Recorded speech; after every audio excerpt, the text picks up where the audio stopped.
Iya, Pas bego. giliran saya sodorkan kitab ya, kitab Quran gitu kan. Saya sodorkan, coba baca. Nggak bisa baca, itu banyak yang seperti itu kalau saya mau bongkar-bongkar. Bahkan saya berani sebut nama merek orangnya. Gitu loh.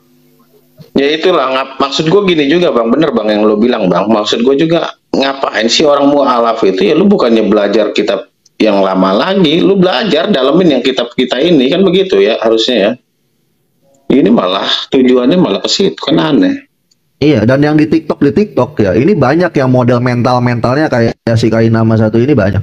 Tidak ada satupun yang berani berkata, akulah jalan dan kebenaran dan hidup. Hanya Yesus yang berani berkata seperti itu. Ayo kita berpikir, siapa dia? Kenapa hanya dia yang berani berkata seperti itu? Dikit, udah ngerasa paling pinter. Padahal kalau dites depan publik nggak ada yang berani, gitu loh. Jadi cuma pamer kebodohan untuk memperbodoh umat Islam. Saya sering ngomong sama mualaf, ketika Anda masuk Islam, kata saya, kalau Anda nggak belajar Al-Quran, lebih baik Anda keluar lagi dan masuk Kristen lagi, murtad lagi aja, saya bilang. Karena kenapa? Banyak kali gini, ada mualaf masuk ke dalam Islam, ya. Saya tanya, kamu masuk Islam karena apa? Saya menemukan 20 kesalahan Bible, kata dia. Oke. Masuk Islam. Tiba-tiba setelah 1 tahun dia jadi mualaf, udah di branding nih jadi ustadz seorang satu ini. Padahal nggak becus ngaji padahal. Gitu. Aduh. Iya. Lalu ceramah sana sini dan dia menjelaskan ada 35 kesalahan Bible. Beranak nih yang tadinya awal dia temukan 20 jadi 35. Berarti semenjak dia masuk Islam dia masih baca tuh kitab yang namanya Bible. Bukan belajar Quran. Iya, bego. Pas giliran saya sodorkan kitab ya, kitab Quran gitu kan. Saya sodorkan, coba baca. Nggak bisa baca, itu banyak yang seperti itu kalau saya mau bongkar-bongkar. Bahkan saya berani sebut nama merek orangnya. Gitu loh. Ya itulah, maksud gue gini juga bang, bener bang yang lo bilang bang. Maksud gue juga, ngapain sih orang mualaf itu ya, lu bukannya belajar kitab yang lama lagi, lu belajar dalemin yang kitab kita ini, kan begitu ya harusnya ya. Ini malah tujuannya malah ke situ, kan aneh. Iya, dan yang di TikTok ya, ini banyak yang model mentalnya kayak si Kain nama satu ini banyak. Banyak. Dan saya kalau misalkan ketika mau dikatakan ya gitu kan, coba bang kalau gitu berani nggak diadu kebenaran? Saya tungguin di UIN, tinggal pilih dia UIN Sepulau Jawa mau di mana. Saya siap ketemu sama dia, mau bahas apa, tentukan topiknya.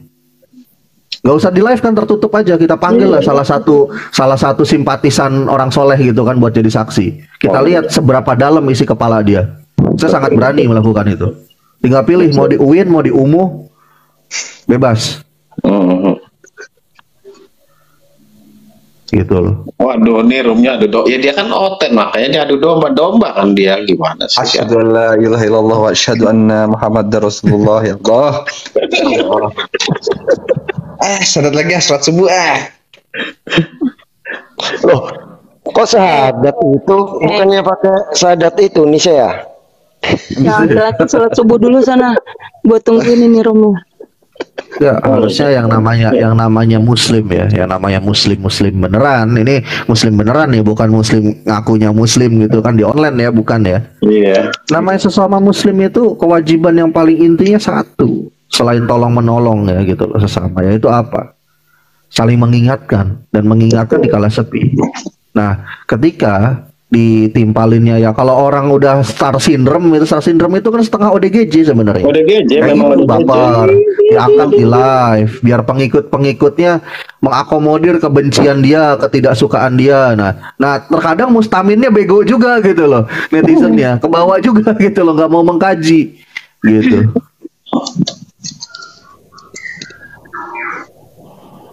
Itu yang kadang disesalkan gitu loh.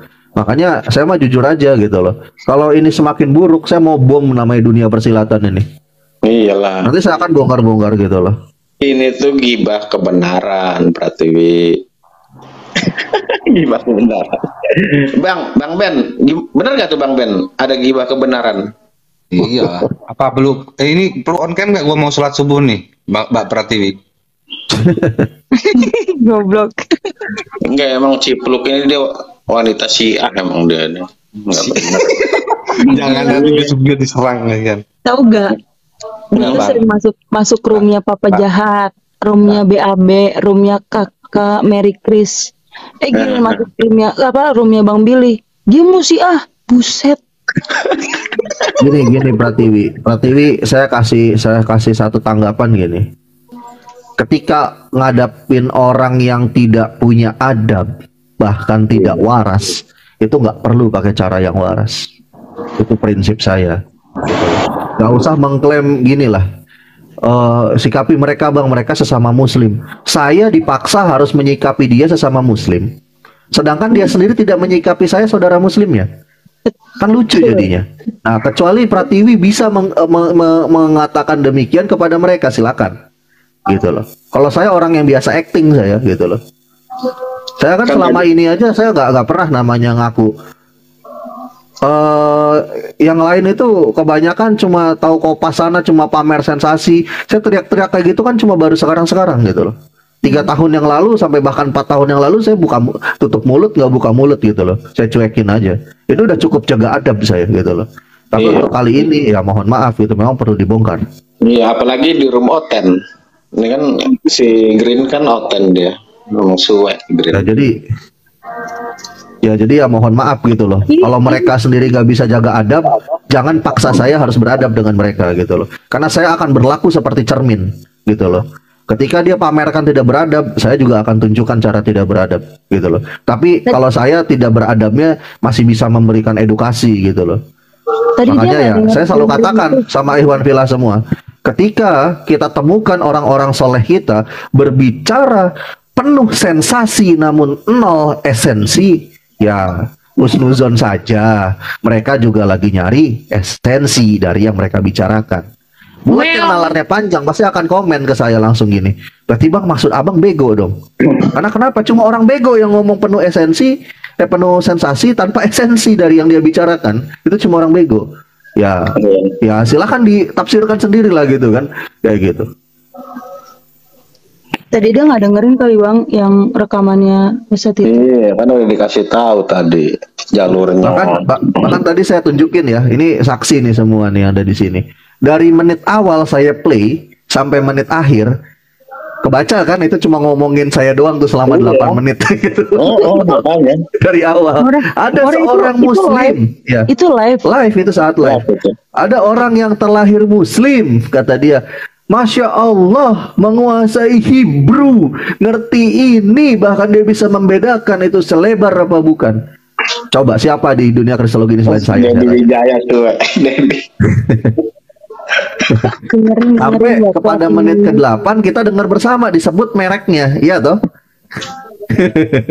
Nah, ya udahlah, saya sih cuma ngatakan gitu loh. Jadi kalau saya prinsipnya gini, saya tuh orangnya seperti cermin gitu loh. Jadi ketika ada orang tidak beradab, untuk apa saya harus beradab dengan dia? Ketika dia sendiri tidak menganggap saya saudara muslimnya, untuk apa saya juga harus anggap dia saudara muslim, kan gitu. Babat semua sama saya gitu. Dan saya sangat mampu untuk melakukan itu. Makanya saya nggak pernah takut dengan siapapun, mohon maaf gitu loh. Gitu. Ini polemikus kita babat ya bang berarti. Yang polemikus. Ya saya sih prinsipnya gitu aja lah gitu loh. Ayo salat subuh. Jadi intinya saya kasih gambaran ya.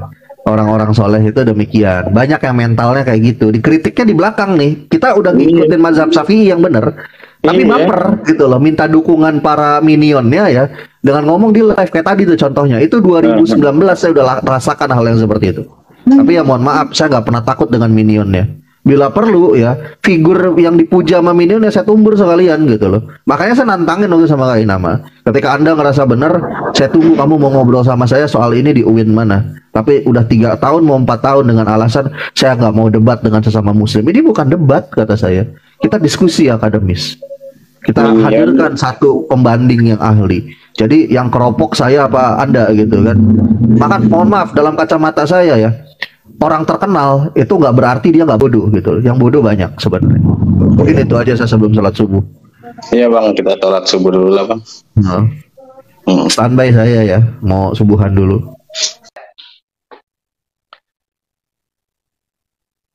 Saya nggak ngerti ada orang yang bilang apa, Kak Inama cabut pernyataanmu tentang Mesulam dan tentang Etmak. Yang ngomong gitu orang Islam. Aku sudah menyelidiki dari Tanakh, Torah, Nevim, Ketuvim. Aku sudah menyelidiki dari Targum. Aku sudah menyelidiki dari kitab-kitab Yahudi. Aku sudah menyelidik. Lu nyelidikin ke kitab Yahudi yang gak bakalan nongol, bos. Ahmadnya. Mereka mau tutup itu. Gimana, juragan? Imani saja. Di dalam surat As-Saff ayatnya yang ke-6. Isa ibnu Maryam qala, ya Bani Israel, katanya, aku sebagai Isa ibnu Maryam, Jesus Christ, membenarkan kitab Taurat. Dan akan datang seorang rasul setelah aku, namanya Ahmad. Kalau antum nggak percaya 42 ayat 1 itu adalah nubuatan tentang Ahmad, maaf ya, jangan marah, jangan marah aku ya. Ini aku aja nih. Ini aku sendiri ya. Aku tidak mau mempengaruhi orang, brainwashing orang, enggak. Aku cuma mau bilang aja, bos. Juragan, para ahli-ahli yang debaters itu di media sosial, come on. Lu marah gua gimana? Orang bersaksi dimarahin. Ustadz lagi marahin gua. Tarik. Kalau ditarik itu, imanku ditarik. Iman Islamku ditarik. Berarti nggak ada lagi Yohanes pasal 16 ayat 13 itu. Feruah ha'amat. Feruah ha'amat. Itu nggak ada lagi. Gimana saudara? Buktinya bahwa Al-Quran benar. Nabi Isa tidak disalib. Apa? Tidak ada bukti. Haleluya, haleluya, haleluya. Assalamualaikum warahmatullahi. Salam Aki. Aku kabarkan Injil keselamatan. Bapak Ibu dan Tuhan, ketemu lagi dengan saya Evangelis Avraham Effendi Usman. Bagaimana kabar Bapak Ibu semua? Tentu luar biasa. Yes, wow. Kita itu sangat istimewa. Nah, saudaraku, para pencinta Injil, bagian pertama sekali saya mengucapkan selamat hari Minggu, selamat beribadah. Tuhan Yesus memberkati kita semua. Dan juga saya mengucapkan terima kasih kepada saudara yang selalu mendukung pelayanan Habaget, baik melalui doa, dana, motivasi maupun support saudara semuanya. Lebih-lebih lagi saudara yang membawa pelayanan yang akan kita lakukan bersama dengan Bang JDP. Kami akan kembali ke pedalaman Pulau Mentawai di pertengahan bulan ini, saudaraku. Bapak Ibu, bawa dalam doa syafan agar melalui pelayanan kita nantinya banyak orang dikuatkan, banyak orang mendengarkan kabar baik, kabar sukacita di sana, dan lebih-lebih lagi mereka yang sudah undur di hadapan Tuhan, mereka yang sudah masuk ke kamar seberang, lewat pelayanan kita nanti mereka bisa kembali kepada Tuhan. Karena di bawah kolong langit ini tidak ada nama yang bisa menyelamatkan kita umat manusia selain di dalam nama Yesus Kristus. Betapa pentingnya keselamatan itu Bapak Ibu. Dan tugas penginjilan, tugas pelayanan adalah bukan saja tugas para pendeta, tugas hamba Tuhan, dan tugas gereja, tugas gembala, tugas sinode, tidak. Tetapi tugas semua kita orang Kristen. Ketika kita percaya kepada Yesus, ketahuilah dan harus kita tanamkan bahwa Alkitab sudah memberikan tugas yang sangat mulia kepada kita, yaitu pergilah, beritakanlah Injil, dan jadikanlah semua bangsa muridku. Hari-hari ini Bapak Ibu kita melihat di media sosial bagaimana para polemikus, ya, cakar-cakaran sesama mereka, saudara. Terutama sekali para mu'alaf, ya. Mereka merasa dirinya hebat. Begitu jadi mu'alaf, bukannya belajar Al-Quran, bukan belajar hadis, ya, bukan memperdalam Islam, bukan memperdalam Al-Quran, tetapi justru membolak-balikkan Alkitab, membuka Alkitab, mencari ayat demi ayat dalam Alkitab menurut pikirannya, menurut udelnya. Ayat yang diambil adalah ayat yang mereka sukai, lalu ditafsirkan menurut pikirannya. Di satu sisi mereka katakan Alkitab itu palsu.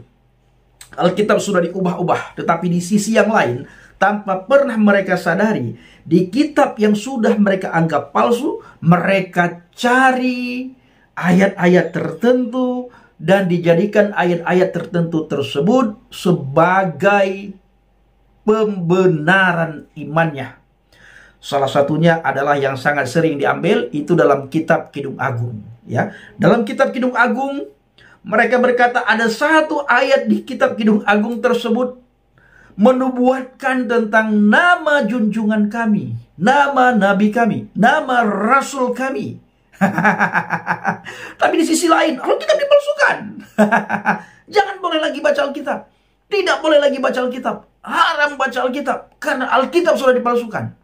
Tapi di satu sisi lagi Bapak Ibu, mereka mencari ayat-ayat tertentu sebagai pembenaran imannya, sebagai pembenaran akidahnya, sebagai pembenaran agamanya. Ini halu yang sangat luar biasa yang lagi mereka pertontonkan tanpa mereka sadari Bapak Ibu. Ya. Kalau kita berkata, tapi kan itu palsu. Ya, palsu memang, tapi ayat ini asli nih ya. Satu ayat itu Bapak Ibu mereka anggap asli karena sebagai acuan atau sebagai pembenaran imannya, pembenaran akidahnya, pembenaran agamanya, ya, pembenaran junjungannya saudaraku. Jadi dianggap ini asli, yang lain palsu. Nah, ini bukan nih, bukan. Ah, itu asli, yang lain palsu katanya. Luar biasa saudaraku ya. Nah Bapak Ibu, ternyata Bapak Ibu tidak semua orang yang suka kepada mu'alaf, yang suka mencocok logikan apa yang menurut mereka itu adalah bagus, baik ya. Jadi ada juga orang-orang tertentu yang kritis hari-hari ini terhadap para mukallaf. Harusnya para mukallaf itu Bapak Ibu benar-benar dibina, diajari, dididik, diantarkan ke pondok pesantren supaya dia mengenal Islam lebih jauh lagi. Ya, bila perlu sebagaimana yang sering saya ulang-ulang. Ayo sesekali buatlah MTQ, ya, MTQ, Musabaqah Tilawatil Quran. Semua pesertanya itu adalah para mu'alaf. Kami para oten-oten, kami para murtadin ingin mendengar bagaimana sih bacaan Al-Quran yang dibacakan, yang dilantunkan oleh para mu'alaf. Karena sibuk mereka hari-hari ini bukan belajar Al-Quran, belajar hadis, tapi sibuk mereka membaca Alkitab, membuka Alkitab. Dipanggil ke masjid sana, di sana dia buka Alkitab. Masjid sana, di sana dia buka Alkitab. Kemanapun mereka masuk, Alkitab yang dia bawa. Luar biasa Bapak Ibu. Tuhan perlihatkan bagaimana mereka hari-hari ini ya. Tapi begitu suatu hari cap satu sama yang lain ya, pecah satu sama yang lain, akhirnya terjadi keributan. Sampai-sampai saudaraku kita melihat dalam hari-hari ini ya, saling menuding, saling menghina, saling menjatuhkan, saling menjelekkan, saling mengolok-olok, saling membongkar aib Bapak Ibu. Bahkan sampai mereka mubahalah ya. Artinya saudara, mereka sumpah mengatasnamakan Tuhan dan pakai kitab sucinya saudara. Ini sangat berbahaya sekali kalau dalam iman kekristenan, karena dalam iman kekristenan tidak boleh menyebut nama Tuhan dengan sembarangan ya. Bersumpah dalam nama Tuhan itu sangat dilarang oleh Alkitab. Tidak boleh sama sekali. Memanggil dengan sembarangan saja tidak boleh, apalagi bersumpah memakai nama Tuhan ya.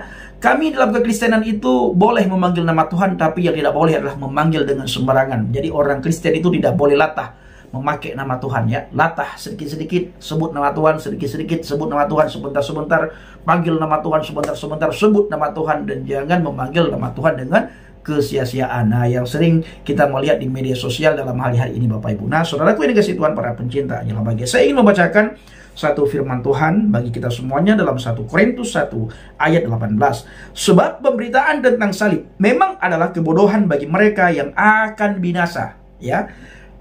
Pemberitaan tentang salib memang adalah kebodohan bagi mereka yang akan binasa, tetapi bagi kita yang diselamatkan, pemberitaan itu adalah kekuatan Elohim. Nah, ini Bapak Ibu yang tidak diketahui oleh orang-orang di luar sana.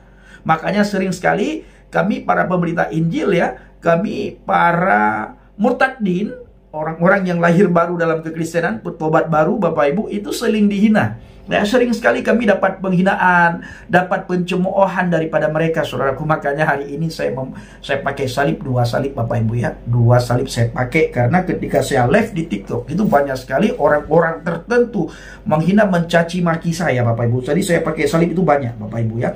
Khusus sebentar lagi saya live di TikTok Bapak Ibu, itu saya pakai salib banyak. Nah, ini ada 4 salib yang sudah kelihatan. Nah, ini salib besar nih, 5 salib Bapak Ibu. Ini sengaja saya pakai Bapak Ibu ya. Karena setiap saat kalau saudara melihat di live TikTok saya, tiap saat saya dihina, dicaci maki, diolok-olok. Saya katakan dulu saya benci salib ya. Saya dulu benci salib, sekarang saya pikul salib. Saya cinta akan salib ya. Saya cinta akan salib. Tapi ini Bapak Ibu hanya aksesoris saja ya. Ini bukan untuk kita puja-puja, bukan. Ini sekedar aksesoris. Nah, saudaraku ini kasih Tuhan, Sebagaimana kata firman Tuhan dalam 1 Korintus 1 ayat 18, sebab pemberitaan tentang salib memang adalah kebodohan bagi mereka yang akan binasa, tetapi bagi kita yang diselamatkan, pemberitaan itu adalah kekuatan Elohim. Jadi saudaraku, kalau kita benar-benar di dalam Tuhan, apapun penghinaan mereka, olok-olokan mereka, cacian mereka, kita dihiburkan oleh Tuhan, diberikan kekuatan oleh Tuhan, saudaraku. Makanya saya tidak pernah takut memberitakan Injil. Saya tidak pernah takut pergi beritakan Injil, pergi untuk bersaksi. Karena ini adalah gaya hidup kita orang-orang percaya. Gaya hidup orang percaya adalah bersaksi. Gaya hidup orang percaya adalah memberitakan Injil. Gaya hidup orang percaya adalah kasih. Gaya hidup orang percaya adalah lemah lembut, kesabaran, kerendahan hati. Tidak ada cacian, makian, hinaan, apalagi sumpah-sumpah serapah itu. No, tidak ada. Baik, saudaraku yang dikasihi Tuhan, kiranya video ini menjadi berkat bagi kita semuanya. Dan di akhir video saya selalu mengajak saudara semua supaya kita tetap berdiri teguh di atas fondasi iman yang benar. Ya, di atas fondasi iman yang benar. Baik saudaraku, terima kasih. Shalom alaikum bishim Hamasiah. Salam Aki. Aku kabarkan Injil keselamatan. Bapak Yahweh bishim Adonai Yeshua Hamasiah. Ruach HaKodesh memberkati kita semua. Haleluya. Amin. Salam Murtadin. Terima kasih dan sekali lagi saya ucapkan terima kasih banyak kepada saudara.